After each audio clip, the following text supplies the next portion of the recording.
Good afternoon, all.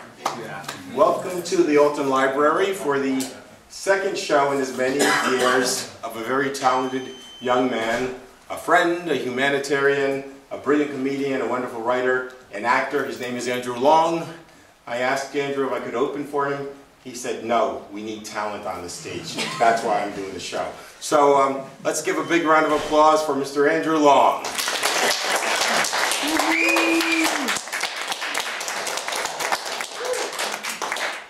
Don't worry, ladies and gentlemen, I'm a lot funnier than that clown that's on the stage. Welcome back, everybody. This is my second time performing here. You might wonder, why do you always come back to the library of all places? Well, there are two reasons for that. One, very important reason, I love seeing you guys here. Thank you all. And second, there is no sign of our buddy Kanye West here. Because as we all know, if he was here, he'd be jumping up on this chair saying how Beyonce should be saying all my jokes. Hey, Kanye, Beyonce is talented as a singer. She's not a goddess. She can't do everything. That Kanye West, I have a few choice names for him. None that I can say here, of course. Because this is a kid show. This is a family-friendly show. Which brings us to our first skit. Names. You guys all know William Shakespeare, right? One of his most famous quotes was, "What isn't a name?" Well, what isn't a name? Let's look at that, shall we? One thing that is named a lot now is the storms. It's no longer just like tornadoes and hurricanes, no. It's even the common snowstorm now. You get intimidating names like, Hank, I'm a bodybuilder. Kirk, Captain James T. Kirk, till the Enterprise. Beam me up, Scotty. And then you have, King Kong. Intimidating names, good names. You run from those names when they come around. Okay. Then you get the not so intimidating names like Bobby and Eugene. My pocket protector, my eye drop. That's good. Then you get my personal favorite, Joey. Yes. When I think of Joey, I don't think of gangsters. I think of Joey Tribbiani from Friends. And what is the story? What is something named Joey? What can that do? Ding dong. How you doing? But don't worry, ladies. You get unintimidating names also. Like Tina and Amy. I don't think of gangsters that went into villages. Gangsterettes, as I should say. Causing trouble everywhere they went. No, you know who do you think of? Tina Fey and Amy Poehler. What are they going to do, make us laugh to death? Some of these storms should really change their names, like some celebrities have. Now, over the years, celebrities have changed their names for many reasons. Sometimes it's because they're just not interesting and they're just bizarre. Like, for example, you have Charlie Sheen, a manly man with a manly name. His real name, Carlos Irwin Estevez. Less manly, more nerdy. Hey, what is the power of pi? I forget. Oh no, my lenses fell. And, okay, I'm fine if they're going to go nerdy, but if they're going as far as Carlos Irwin Estevez, I want to go another step further. I would have named him, yes, Steve Urkel.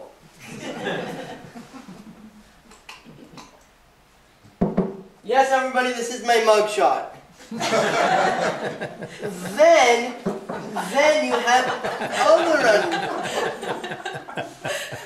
you have other names also that have gotten changed, like Jennifer Aniston. Her real name, Jennifer Lynn Anastasakis. Not as pretty, because when I hear the name Anastasakis, here's what I think of. Yes, my creation is almost complete! Astasakis, come in here for a minute!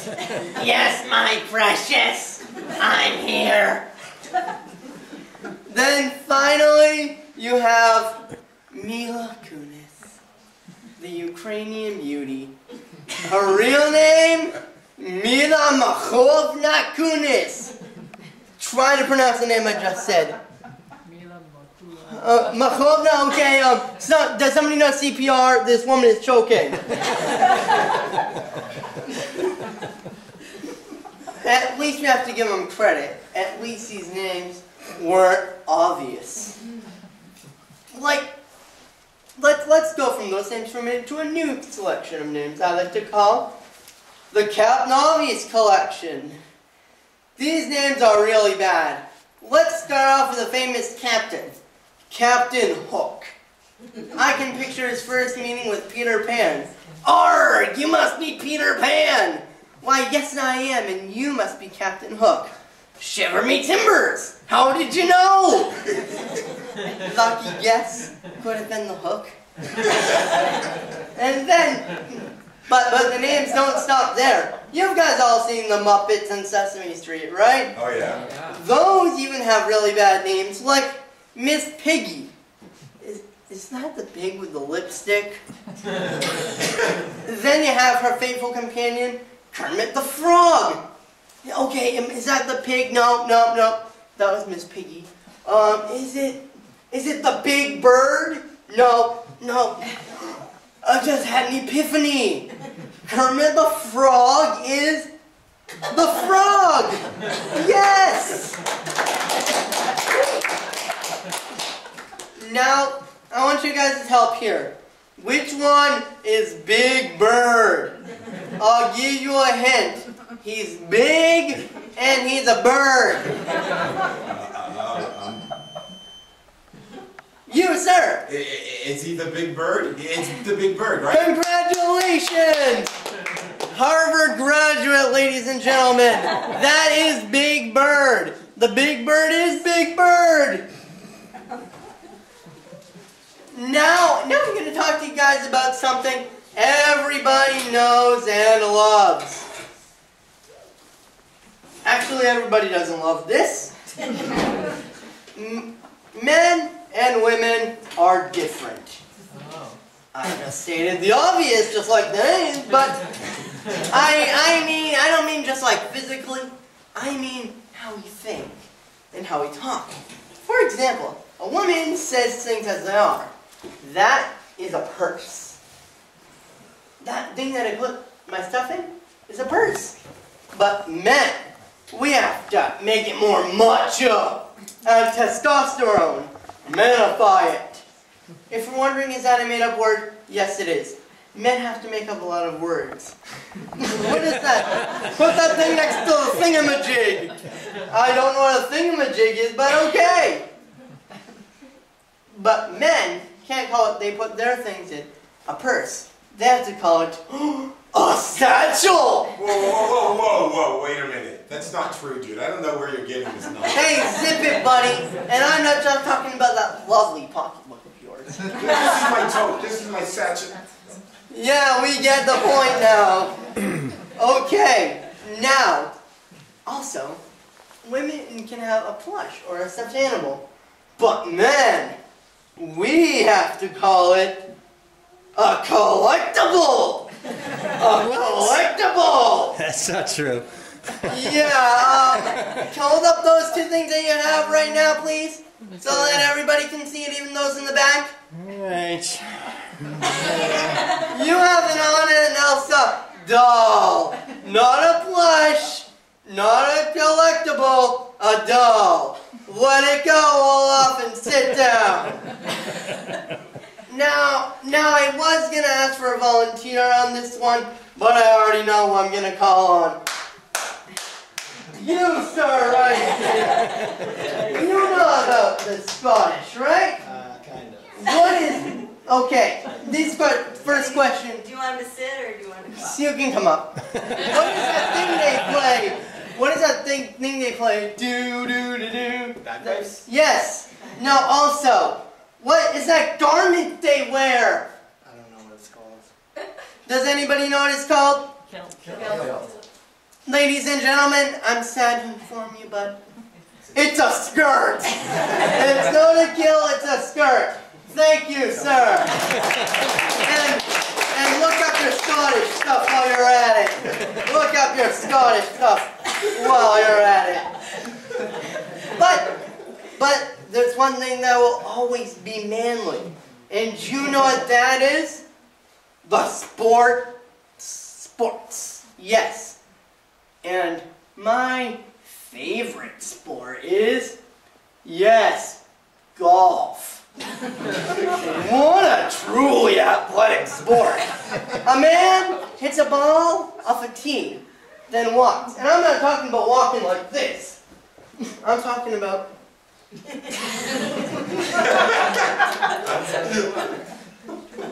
And they also have a caddy who carries their bat, their clubs, and their balls in a golf kit on their back.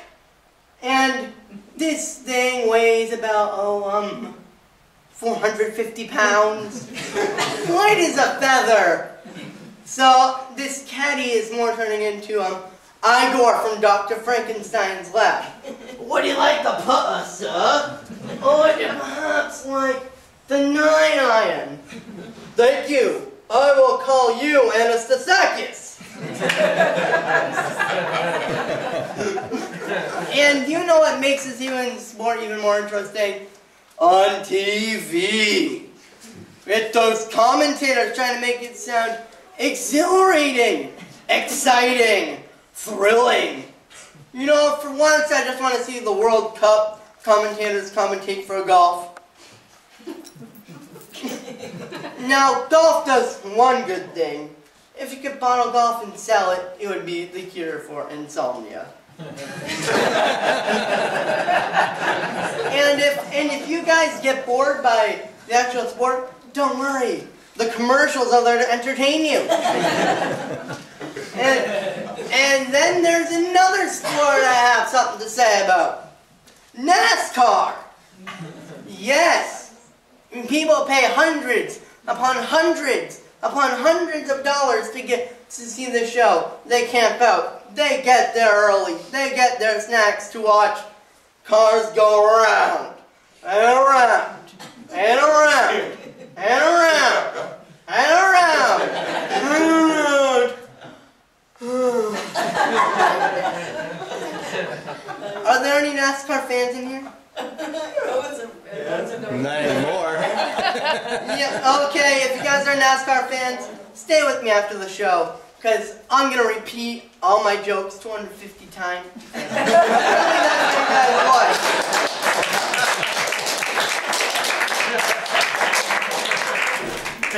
And there are a couple things that make golf actually exciting, that make NASCAR actually exciting, I mean. And you know what that is? First, it's the man waving the flag. Yes, the man waving the flag is more interesting than what's going on with the cars. And at least this guy's getting a good workout. No, this way. Then, second you have, this should be the real show, ladies and gentlemen, the pit crew. They go lightning fast, and they at least have some variation. Sometimes they're checking for scratches, sometimes they're feeling up the car, and sometimes they're even changing the tires. Still more interesting than the cars going around and around and around. And you know what the third thing is? We're all thinking it. The crashes. Yes.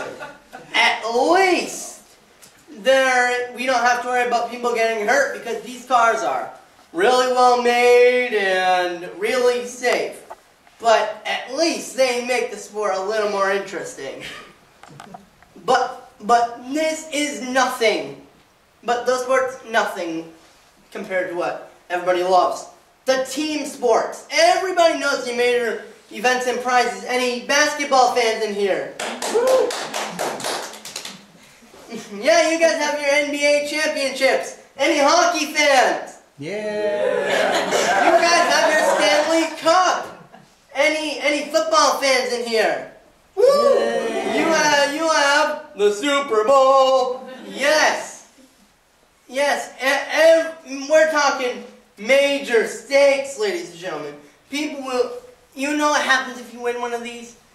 If you're one of the teams or the coach that wins one of these, you get money and lots of it. If you weren't famous, you'll become famous. You get signed on to be on an unreal reality TV show. Contract deals. You get to be a motivational speaker at places like schools, churches, and other events, if they can afford you, that is. And people will do, but the real thing everybody's after is a big honking championship ring right here with the team's name and logo on it and with a gem the size of Mount Rushmore. And people will do anything to win this. Like, you guys all remember Mike Tyson, right? Yes. When the title of world heavyweight champion of the world for boxing was on the line, he made his opponent, Evander Holyfield, look a little like Vincent Van Gogh by biting his ear off, literally.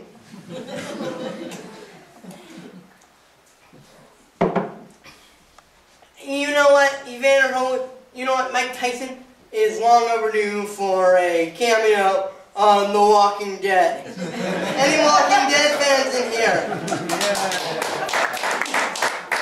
Yeah, I'll talk about that another time. But good news, and Mike Tyson isn't the only one who will do this. People will do anything they can to win this. They'll lie, they'll cheat, they'll steal, they'll poison people, I'm sorry, I think I just described how politicians become congressmen. Okay, but good news, a lot of teams play by the rules. And they use mind games to get into their opponent's head before they even start the game. And it starts with picking a good name. Yes, you have the LA Kings. Good name. You don't mess with a king. You mess with a king, you get beheaded. Then you have the San Jose Sharks. You guys all seen Jaws, right? You know if you mess with a shark, the only person coming out alive is the shark. With all those intimidating names, it leaves me to wonder, how could they come up with such intimidating names as the Toronto Maple Leafs? Ooh, I'm quaking in my boots. They should call themselves the Roses, because at least roses have thorns. I can picture the coach talking to them right before the game. Okay, men, here's the plan. We wait until autumn. Then we crumple up and fall on the ice. That is, unless the wind comes and pushes us the other way. I guess these guys' best plan would be to drip maple syrup all over the other players and hope an army of red ants storms the ice and stings everybody to death. But even that won't work, because, as we all know, maple syrup is what? Sap. And when you're going up against the LA Kings, they're not going to be afraid of a bunch of saps. Then you fight and you also have the Mighty Ducks. If that's not a contradiction in terms, I don't know what is. What's the worst thing a duck could do? Eat all your popcorn?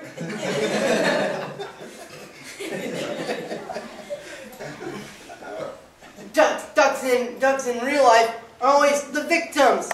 Their livers are plunked to make fine pate. Their feathers are the down for products such as pillows, comforters, and warm winter coats. Ooh, duck fur. So today the Mighty Ducks go up against the San Jose Sharks. They should change their name to the Tasty Snacks because it's game over. And now it's time for a quick intermission, everybody. I'll be back with more.